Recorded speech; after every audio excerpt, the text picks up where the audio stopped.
For the next speaker is Brendan Lucas, the Director of Hopscotch Accounting, not far away, next door, an award-winning technology-based accounting company that provides cutting-edge, cloud-based account services and advice to the businesses for the not-for-profit sector.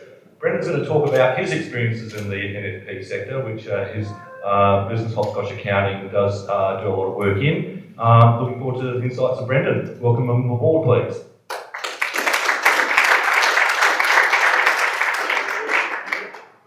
So David asked me to come and speak today about what we do with non-for-profits. So obviously today's going to be a big focus on that. But something I think people often forget is non-for-profits are people that buy services and goods. And as businesses, there's an ability to sell them.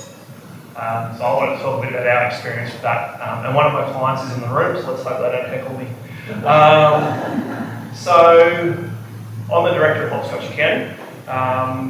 We're an old school accounting firm, do tax returns for mums and dads, businesses, super funds. We by chance got our first non-for-profit client in June 16, and that kicked us off in a direction. We had the idea, we thought we could do it with business clients, and then when that client came knocking, because they had a need, there was a trigger. We went, oh, non-for-profits need these services too. And so then away we went. So over the last 4 years, our revenue's grown by 65%. And having looked at the numbers the other day, I reckon probably 80% of it's not-for-profit work, which shows to me that, and we've known that that's our niche and to focus on it, where accountants, not many people think, oh yeah, you do tax. Go, oh, I do a little bit, not a lot anymore. Oh really? What do you do? I work with not-for-profits. Really? They pay you? Is it pro bono? No, they pay us. So there is that opportunity out there. So what is a non-for-profit? The one thing I like to always say is a non-for-profit can make profit. It's okay. The big difference is there's no shareholders, no one owns the organisation, and they're making money so that they can reinvest in the organisation to deliver services to those people who need it for goods. And so, we've seen a lot in the media at the moment with the bushfires and about how people use money, and so there's a lot of scrutiny on charities, particularly.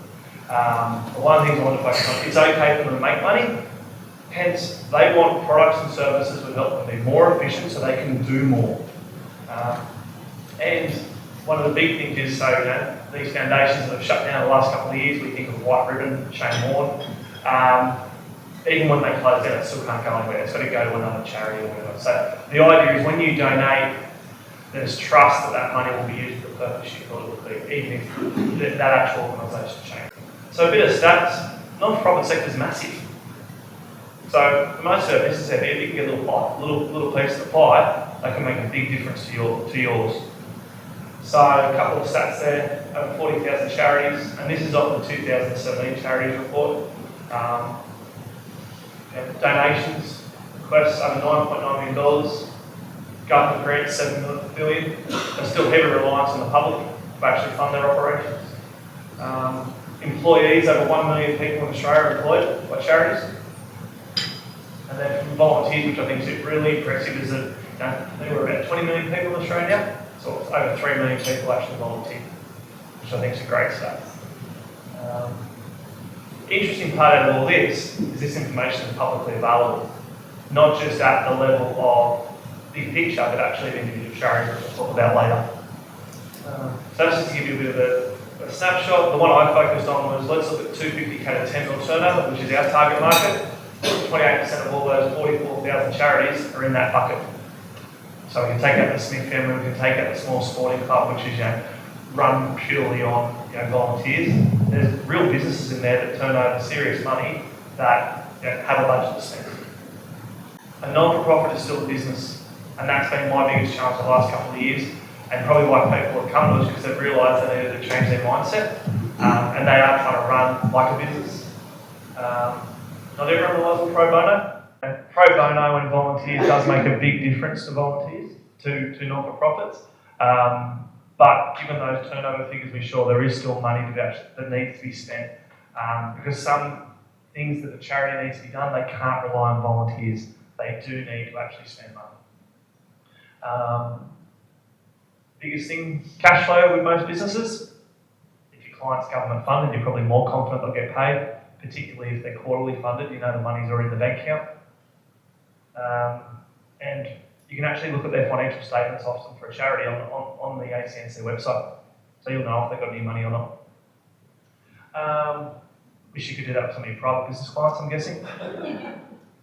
And I think the biggest thing and why I love it more than doing tax returns is always about trying to save tax, and one minute you're helping the client, next minute you're ripping off the government, so there's always that grey line, which is basically us, right? But if you're working with a non-for-profit in whatever capacity, whether it is pro bono, whether it is a paid gig, if you back that you're actually providing a quality service or a product, you're making a difference to that charity. And so you may not be able to run your own charity, you may not have the time because of family and other commitments, but if your business can contribute, well then you are still making a difference. And for me, that's what helps me from a day-to-day basis. And diversification. But there's always the talk in the media every couple of years. They have, 1 in 3 businesses fail in the first couple of years. There's going to be a downturn. Well, what does that mean for most businesses? They struggle, they pull back. Given all the challenges that are around in the world, charities are probably going the other way and going strength to strength. So from a diversification point of view, it actually might not be a bad plan for your business. So how do you do it? Work out what goods and services you've got and how they could be relevant to a non-profit, and work out how you actually get in front of them. You're not sure? Do pro bono work first. Test it out. You're still doing a good thing. It's your own little marketing, business development, fine-tuning your processes. Then when you're happy, you can then try to follow Mark's processes and sell it to somebody else, and you've already got a testimonial.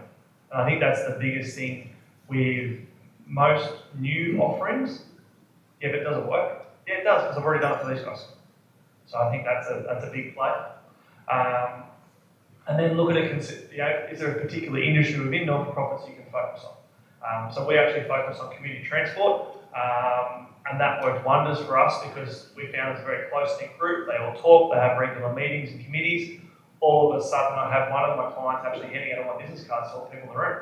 It's the best marketing we've ever done. But that only came down to providing a quality service and marketing to a point took care of itself.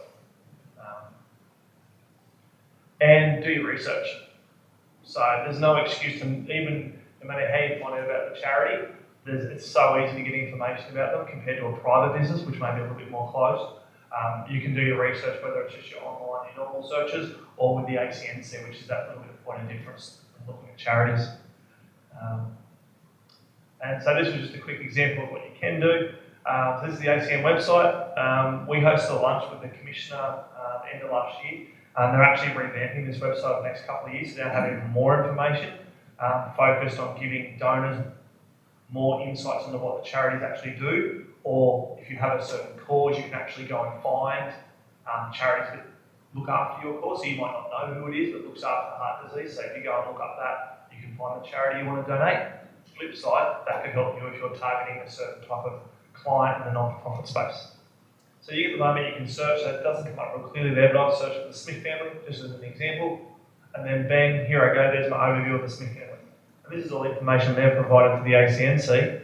And now I've got a story. If you look at the next tab across, which I haven't got there, but it's financial and documents, you can then grab their financial statements for last, I think it's at least 5 or 7 years of history there, as well as they'll often have their annual report. Now the annual report's probably more important than the financial statements, because the annual report tells a story about what they're about, what they do, tells you who's on the board, gives you the photo so you can go and see if that's the person on LinkedIn you thought it was. So all that research you would normally do before you meet with a client, you've got that ability to do it.